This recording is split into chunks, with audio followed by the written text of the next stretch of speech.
Hello friends, मैं रविकांत आप सभी का अपने इजी लर्निंग क्लासरूम में एक बार फिर से स्वागत करता हूं। आज हम लोग पढ़ेंगे वैक्सीन्स के बारे में। वैक्सीन्स क्या होते हैं, क्या क्या उनके कंपोनेंट्स होते हैं, लाइव वैक्सीन्स क्या होते हैं, किल्ड वैक्सीन्स क्या होते हैं, टॉक्सोइड्स क्या होते हैं, हीट सेंसिटिव वैक्सीन्स क्या होते हैं और फ्रीज सेंसिटिव वैक्सीन्स क्या होते हैं, वैक्सीन वायल मॉनिटरिंग क्या होती है, ये सब हम पढ़ने वाले हैं। इससे पहले की जो लेक्चर्स है उनको आप आई बटन पे क्लिक करके या फिर वीडियो डिस्क्रिप्शन में लिंक दिए हुए हैं वहाँ पर जा कर के उनको देख सकते हैं। आपसे रिक्वेस्ट है कि चैनल को सब्सक्राइब करें और बेल आइकन पे ज़रूर क्लिक करें ताकि रेगुलर वीडियो अपडेट्स आप तक पहुँच सके। तो चलिए शुरू करते हैं। तो वैक्सीन्स क्या होते हैं? Vaccines are biological prepared substance. Biological prepared क्यों बोला इनको? क्योंकि ये जो बनाए जाते हैं वो बायोलॉजिकल सब्सटेंस से ही बनाए जाते हैं। इट मीन्स जो माइक्रो ऑर्गेनिज्म है उनसे ही बनाए जाते हैं। Substance that provide active acquired immunity. Acquired immunity हमको देते हैं। एक्टिव मीन्स जो अपनी बॉडी खुद से डेवलप करती है against a particular infectious disease. Vaccines contain an agent that is similar to a disease causing micro organism और इट्स टॉक्सिन। यानी वैक्सीन्स किससे बने होते हैं? या तो माइक्रो ऑर्गेनिज्म जो कि डिजीज़ कोज कर सकता है, या फिर उसके सिमिलर कोई माइक्रो ऑर्गेनिज्म से, या फिर टॉक्सिन से ये बने होते हैं। और जो वैक्सीन्स होते हैं वो मोस्ट इफ़ेक्टिव मेथड होते हैं किसी भी डिजीज़ से फाइट करने के लिए या उसको प्रिवेंट करने के लिए। देन आफ्टर हम लोग कुछ हिस्टोरिकल पर्सपेक्टिव देखते हैं वैक्सीन्स का, कि वैक्सीन्स को डेवलप किसने किया था। तो सबसे पहले बात करें कि फादर ऑफ वैक्सीन या इम्यूनोलॉजी या इम्यूनिटी हम लोग किसको कहेंगे? एडवर्ड जेनर को, also called pioneer of immunisation. Then जो मॉडर्न वैक्सीन्स के जो फाउंडर है यानी फादर है वो है डॉक्टर मोरिक हेलेमैन। तो ये दोनों जो है वैक्सीन्स में काफ़ी इनका योगदान रहा है। एडवर्ड जेनर ने जो फर्स्ट वैक्सीन बनाई थी वो बनाई थी स्मॉल पॉक्स के लिए, जो कि वेरियोला वायरस जो वैक्सीन थी, जिस उसको उस टाइम पे नाम दिया था इन्होंने काउ पॉक्स, क्योंकि जो काउ पॉक्स का जो वायरस होता है उससे इस वैक्सीन को इन्होंने बनाया था, तो काउ पॉक्स वैक्सीन नाम दिया था।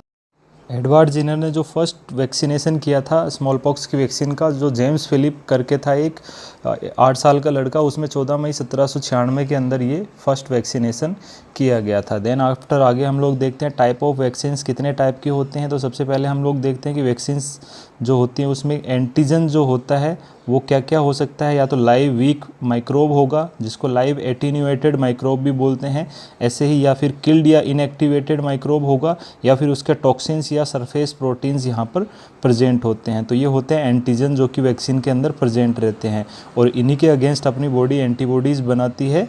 तो वो इसका क्या मैकेनिज्म है आगे हम लोग देखने वाले हैं। इसी के बेस पे वैक्सीन जो होते हैं मेनली 4 टाइप के होते हैं: live attenuated vaccine, killed vaccine या inactivated vaccine, toxoid vaccine and RNA vaccine. जिसमें आरएनए जो वैक्सीन्स है वो अभी जो कोविड-19 पेंडेमिक है उसके ऊपर, इसके ऊपर जो रिसर्चेज है अभी चल रही है। तो मेनली हम लोग तीनों वैक्सीन पढ़ने वाले हैं, live, killed and toxoid. Then after आगे हम लोग देखते हैं mechanism of action of vaccines. तो वैक्सीन्स कैसे बॉडी के ऊपर वर्क करती है वो चीज़ हम यहाँ पर देखने वाले हैं।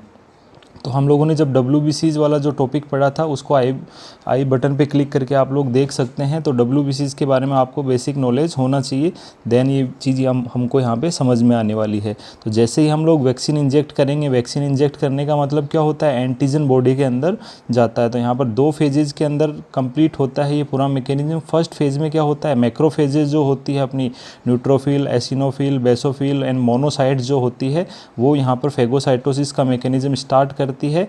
देन साथ ही साथ में एक्टिवेशन हो जाता है टी सेल का।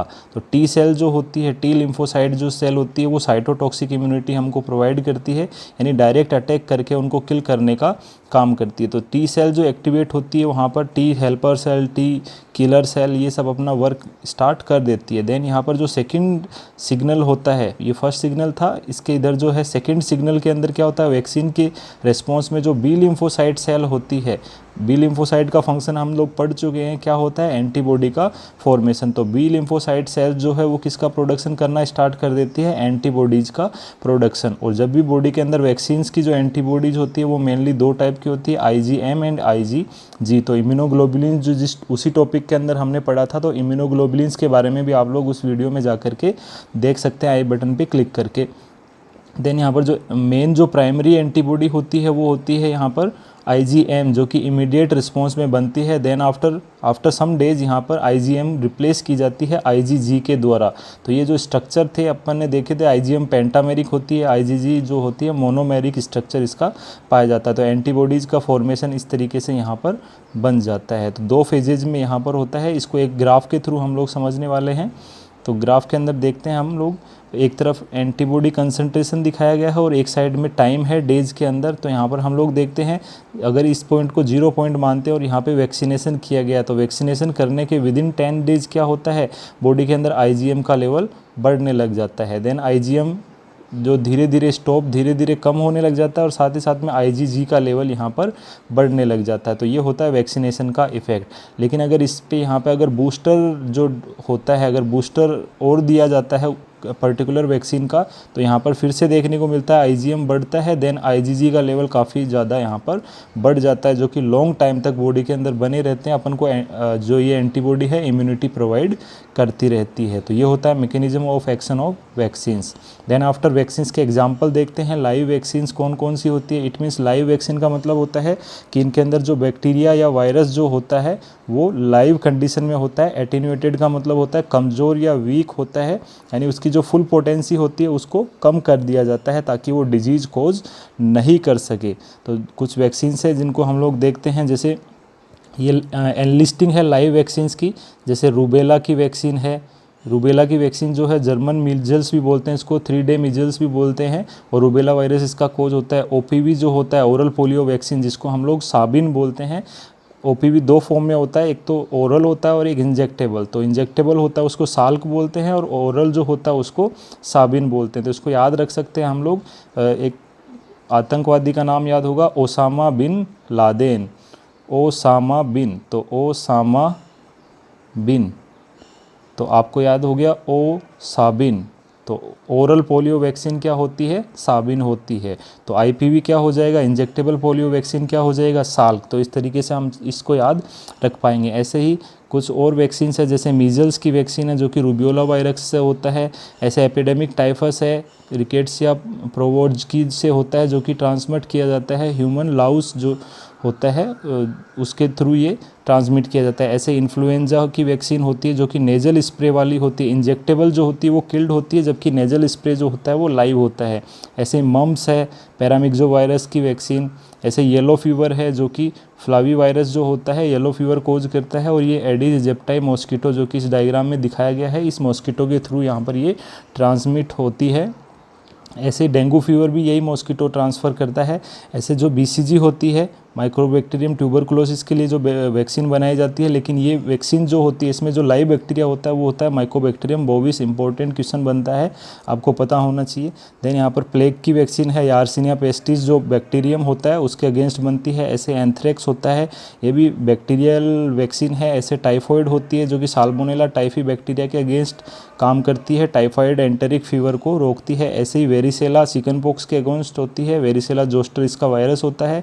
ऐसे वैक्सीनिया जो होती है वो स्मॉल पॉक्स के लिए होती है, जिसमें वेरियोला वायरस के अगेंस्ट होती है। ऐसे रोटा वायरस होती है जो कि गैस्ट्रोएंटेराइटिस को रोकता है। देन आफ्टर यहाँ पर MMR जो होता है, मीजल मम्स और रूबेला, ये तीनों नाम ऊपर आ चुके हैं ऑलरेडी। तो ये हमको पता होना चाहिए कि ये सारी वैक्सीन्स जो होती है वो कौन सी वैक्सीन्स है, लाइव एटीन्यूएटेड वैक्सीन्स होती है। देन इसको याद रखने के लिए एक ट्रिक हम लोग देख पा रहे हैं यहाँ पर। तो अपने पास ट्रिक क्या है, Rome is my best place at VVR।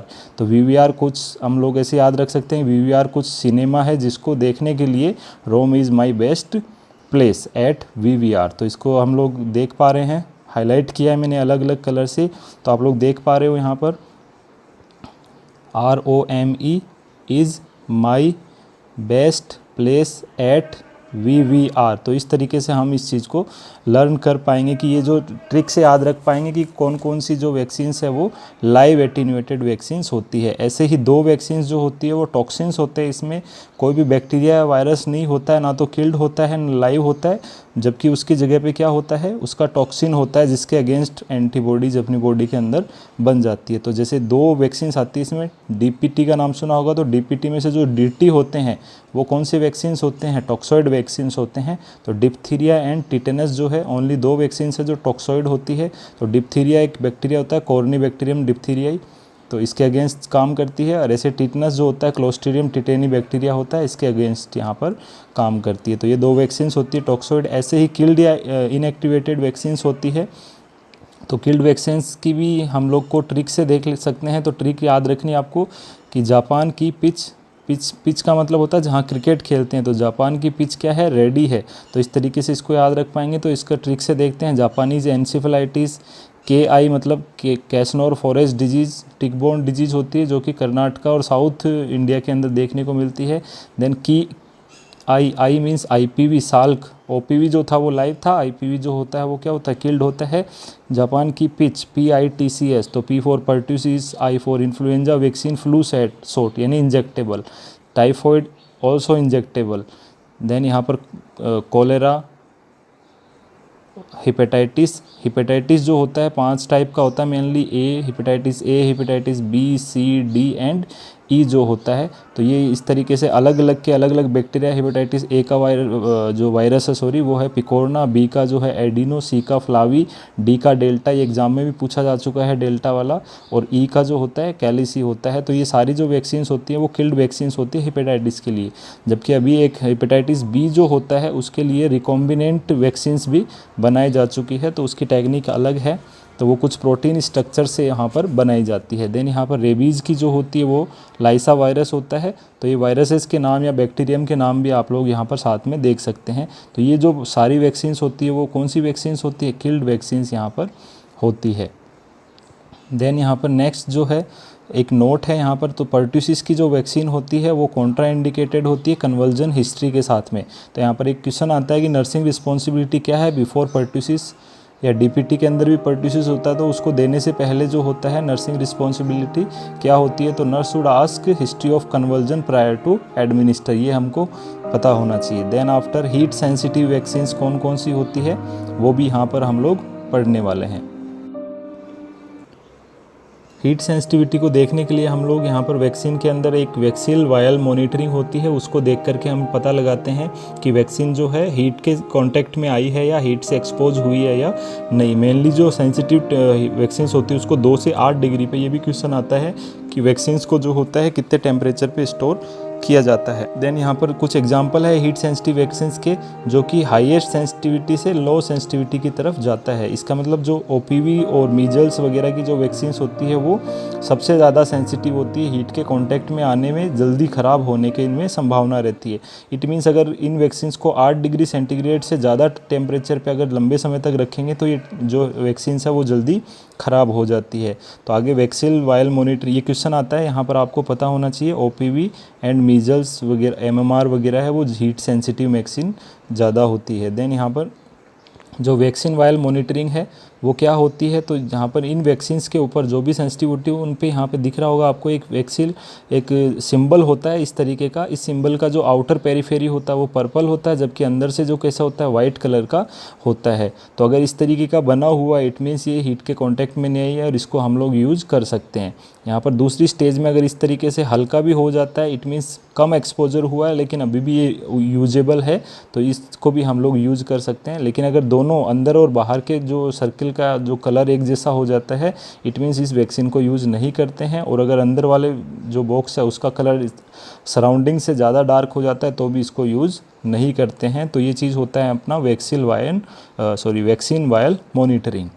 Then आगे हम लोग देखते हैं कुछ वैक्सीन्स जो होती है फ्रीज सेंसिटिव होती है। इसका मतलब अगर इनको 2 डिग्री सेंटीग्रेड से कम टेम्परेचर पे रख दिया जाए यानी जमा दिया जाए तो ये वैक्सीन्स क्या हो जाएगी, ख़राब हो जाएगी। क्योंकि मैंने बताया आइडियल टेम्परेचर क्या होता है 2 से 8 डिग्री सेंटीग्रेड होता है, तो 2 से कम रखने पे ख़राब होने वाली क्या होगी, फ्रीज सेंसिटिव, और 8 से ज़्यादा पे रखने पे ख़राब होने वाली क्या होगी, हीट सेंसिटिव वैक्सीन।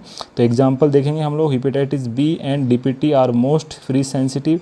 इसके अलावा जो हम लोग सिंपली याद रख सकते हैं पेंटावेलेंट जो होते हैं, पेंटावेलेंट में आती है diphtheria, pertussis, tetanus, hepatitis and Haemophilus influenza. ये सारी की सारी वैक्सीन्स क्या होती है, हीट सेंसिटिव वैक्सीन्स होती है। इसके अलावा कुछ वैक्सीन्स और है जैसे human papilloma virus and typhoid, ये भी हीट सेंसिटिव वैक्सीन्स है। बाकी की जो है वो कम डैमेज होने के चांसेस रहते हैं। तो जैसे फ्रीज सेंसिटिव इसको बोलना था, तो जो ये जो सब वैक्सीन्स है वो क्या है, फ्रीज सेंसिटिव वैक्सीन्स है। देन यहाँ पर जो जैसे कि हीट सेंसिटिविटी को मॉनिटर करने के लिए वैक्सील वायल मॉनिटरिंग VVM होता है, वैसे फ्रीज सेंसिटिविटी के लिए हम लोग एक टेस्ट करते हैं जिसको हम बोलते हैं सेक टेस्ट। तो सेक टेस्ट क्या है? इस टेस्ट से हम लोग इन वैक्सीन्स फ्रीजिंग हुई है या नहीं हुई है और उससे ख़राब हुई है नहीं, तो उसका अपन लोग यहाँ पर पता लगाते हैं। तो देखते हैं आगे क्या होता है फ्रीज सेंसिटिविटी टेस्ट। तो सेक टेस्ट क्या होता है इसको हम लोग देखते हैं। ये जो लिखा हुआ है स्टेप वाइज इसको आप लोग पढ़ सकते हो, बट मैं डायरेक्ट जो है डायग्राम्स के बेसिस पे इसको एक्सप्लेन करने की कोशिश करूँगा। तो यहाँ पर हम लोग क्या करते हैं कि दो जो वैक्सीन्स होती हैं वो तैयार करते हैं। जो पहली होती है वो आपके पास स्टॉक में रहती है वो वैक्सीन, और दूसरी जिसको पेशेंट पे लगाना है यानी चेक करना है कि ये फ्रीज होकर के ख़राब हुई है या नहीं। तो ऐसा इसको चेक करना चाहते हैं तो कैसे करेंगे? फर्स्ट वैक्सीन के साथ में सेकंड वैक्सीन के प्रिसिपिटेशन को कंपेयर करके हम लोग यहाँ पर चेक करेंगे। तो फर्स्ट वैक्सीन को हम लोग बोलते हैं कंट्रोल वायल, और जिसको पेशेंट में लगाना हो उसको बोलते हैं हम लोग टेस्ट वायल। तो टेस्ट वायल और कंट्रोल वायल में क्या कंपैरिजन करते हैं वो हम आगे देखते हैं। तो यहाँ पर एक टाइमलाइन से शो करेंगे हम लोग, तो टाइमलाइन के अकॉर्डिंग इसको समझते हैं। जैसे ऊपर वाले डायग्राम में आप लोग देख रहे हो 10 बजे यहाँ पर दोनों को विग्रेसली सेक किया, उसको हिलाया ज़ोर से, और वहाँ पर उसको उल्टा करके इस तरीके से हम लोग रख देते हैं। रखने के बाद में क्या करते हैं, सेकंड डायग्राम में देखने कि 2 से 3 मिनट के बाद में क्या होता है, नीचे की तरफ इन दोनों में प्रिसिपिटेट होना स्टार्ट हो जाता है। तो प्रिसिपिटेशन आगे देखते हैं अगली स्लाइड के अंदर। तो यहाँ पर हम लोग देख रहे हैं आफ्टर 10 मिनट यहाँ पर देख रहे हैं कि जो आपकी जो कंट्रोल वायल थी उसमें प्रिसिपिटेशन फास्ट हो रहा है, जबकि टेस्ट वायल में प्रिसिपिटेशन क्या है अभी तक नहीं हुआ। इट मीन्स इस वायल वैक्सीन को आप लोग यूज़ कर सकते हो। लेकिन अगर इसका उल्टा होता कि ये जो वैक्सीन है इसके अंदर अगर प्रिसिपिटेशन फास्ट होता जबकि इसमें प्रिसिपिटेशन नहीं हो रहा है, तो इस वायल को आप यूज़ नहीं कर सकते थे। तो इसका स्क्रीनशॉट लेकर के आप लोग आगे पढ़ सकते हैं। जो मैंने एक्सप्लेन किया है वही सब चीज़ें यहाँ पर लिखी हुई है। देन आफ्टर आगे बढ़ते हैं कंपोनेंट्स ऑफ वैक्सीन, यानी वैक्सीन में क्या क्या कंपोनेंट्स होते हैं, क्या क्या एलिमेंट्स होते हैं, उनको हम लोग पढ़ेंगे। लेकिन उससे पहले आप लोग चैनल को सब्सक्राइब और शेयर ज़रूर करें, बेल आइकन पर ज़रूर क्लिक करें ताकि रेगुलर वीडियो आप लोगों तक पहुंच सके। देन यहाँ पर कंपोनेंट्स ऑफ वैक्सीन जो होते हैं 4 कंपोनेंट्स होते हैं मेनली एक वैक्सीन के अंदर। जैसे कि जो मेन कंपोनेंट होता है वैक्सीन का, प्राइमरी कंपोनेंट है वो क्या होता है, एंटीजन, जो कि हम लोग पढ़ चुके हैं, लाइव किल्ड या फिर टॉक्सिन्स होते हैं। ऐसे अलग होता है, जैसे एक होता है स्टेबलाइजर। स्टेबलाइजर का मतलब क्या होता है, it maintain effectiveness during storage of vaccine. Vaccine के स्टोरेज के टाइम पे इफेक्टिवनेस को मेंटेन रखना क्या कहलाता है, स्टेबलाइजर। जनरली हम लोग स्टेबलाइजर का मतलब भी ये समझते हैं, जैसे टीवी या फ्रिज के अंदर जो स्टेबलाइजर लगा होता है वो क्या करता है, इलेक्ट्रिसिटी को मेंटेन रखता है। तो ये भी क्या करेगा, यहाँ पर इफेक्टिवनेस को मेंटेन करेगा। देन एक होता है एडजुवेंट। एड का मतलब होता है एक्स्ट्रा, यानी यहाँ पर ये क्या करेगा, stimulate production of antibodies against vaccine. तो जो भी एंटीजन आप जिस भी डिजीज़ के लिए एंटीजन डाला है उस एंटीजन के अगेंस्ट ज़्यादा से ज़्यादा एंटीबॉडी बॉडी के अंदर बन सके, तो इसके लिए यहाँ पर वैक्सीन में एक एडजुवेंट भी मिक्स किया जाता है। अब आगे देखेंगे कौन कौन से एडजुवेंट्स होते हैं। ऐसे एक प्रिजर्वेटिव होता है जो कि उसको बैक्टीरियल और फंगल ग्रोथ से रोकने के लिए बचाता है। तो ये इस तरीके से 4 कंपोनेंट जो होते हैं वो वैक्सीन के अंदर प्रेजेंट होते हैं। देन आफ्टर पढ़ते हैं स्टेबलाइजर क्या होते हैं। तो स्टेबलाइजर बताया मैंने आपको, मेंटेन रखते हैं effectiveness during storage of vaccine. Example है जिसमें जो फर्स्ट 2 एग्जाम्पल आपको याद रखने हैं, OPV के लिए मैग्नीशियम क्लोराइड होता है और मीजल्स के लिए जो होता है मैग्नीशियम सल्फेट यूज किया जाता है। बाकी सभी वैक्सीन के लिए लैक्टोसोर्बिटोल या फिर सोर्बिटोल जिलेटिन जो है यूज़ किया जाता है। तो ये क्वेश्चंस पूछे जा सकते हैं, आपको पता होना चाहिए। देन यहाँ पर एक एग्जाम्पल दिया है, तो उस एग्जाम्पल से समझ सकते हैं कि without stabiliser vaccine should be kept in low temperature. जैसे कि OPV में अगर MgCl2 मिला है तो उसको हम लोग 2 से 6 डिग्री या 2 से 8 डिग्री पे स्टोर रख सकते हैं। लेकिन अगर MgCl2 नहीं मिलाया है तो उसको हमें -20 डिग्री पे स्टोर रखना पड़ेगा, जो कि बहुत डिफ़िकल्ट होता है। इसलिए जो स्टेबलाइजर्स जो होते हैं वो टेम्परेचर में स्टोर करने के लिए उस वैक्सीन को कैपेबल बनाते हैं। देन आगे देखते हैं एडजुवेंट। एडजुवेंट मीन्स जो एक्स्ट्रा होते हैं, एडजेक्टिव्स जैसे होते हैं उसी तरीके से एडजुवेंट्स होते हैं। तो ये क्या करते हैं, stimulate production of antibodies against vaccine to make it more effective, यानी ये जो वैक्सीन की इफेक्टिवनेस है उसको इम्प्रूव करने का काम करते हैं। जैसे यहाँ पर कुछ है, एल्यूमिनियम और कैल्शियम के hydroxide and phosphate and paraffin oil then preservatives क्या होते हैं, जो कि बैक्टीरियल एंड फंगल ग्रोथ को वहाँ पर रोकते हैं। तो ये कुछ एग्जांपल है, थियोमार्सल, फॉर्मेल्डिहाइड एंड फिनोल, इनको भी यहाँ पर ऐड किया जाता है। तो ये सारे कंपोनेंट्स थे जो कि हम लोगों ने पढ़े। देन यहाँ पर हम लोग पढ़ेंगे कोल्ड चेन सिस्टम क्या होता है वैक्सीन को स्टोर करने के लिए। तो कोल्ड चेन सिस्टम के बारे में भी हम लोग पढ़ते हैं। तो cold chain is a system of storage and transport. Storage and transport का जो मीडियम होता है, जिसके अंदर हमने पढ़ा था 2 डिग्री से लेके 8 डिग्री तक टेम्परेचर को मेंटेन करना पड़ता है, उस चीज़ को हम लोग बोलते हैं कोल्ड चेन सिस्टम। और ये क्यों ज़रूरी है, क्यों नेसेसरी है, ताकि वैक्सीन्स की जो पोटेंसी है वो ख़त्म नहीं हो, या फिर वैक्सीन जो है एक्सेसिव हीट या फिर फ्रीजिंग के कांटेक्ट में नहीं आए, इसलिए हम लोग कोल्ड चेन का मेंटेनेंस करते हैं। तो कोल्ड चेन में क्या क्या इक्विपमेंट्स होते हैं वो सब देखते हैं। तो कुछ वॉक इन फ्रीजर्स होते हैं जो इतना टेम्परेचर मेंटेन करते हैं, वॉक इन कूलर्स होते हैं जो कि 2 से 8 डिग्री टेम्परेचर मेंटेन करते हैं, डीप फ्रीजर्स होते हैं, ILR बॉक्सेस होते हैं, आइस लाइंड रेफ्रिजरेटर्स होते हैं जिसमें भी 2 से 8 डिग्री टेम्परेचर मेंटेन किया जाता है। डायल थर्मोमीटर होता है जो कि वैक्सीन्स के बीच में रखा जाता है और बार बार में उसका टेम्परेचर हम लोग चेक करते हैं कि इसका टेम्परेचर 2 से 8 के बीच में ही होना चाहिए। ऐसे कोल्ड बॉक्सेस होते हैं, डायग्राम के अंदर हम लोग देख पा रहे हैं।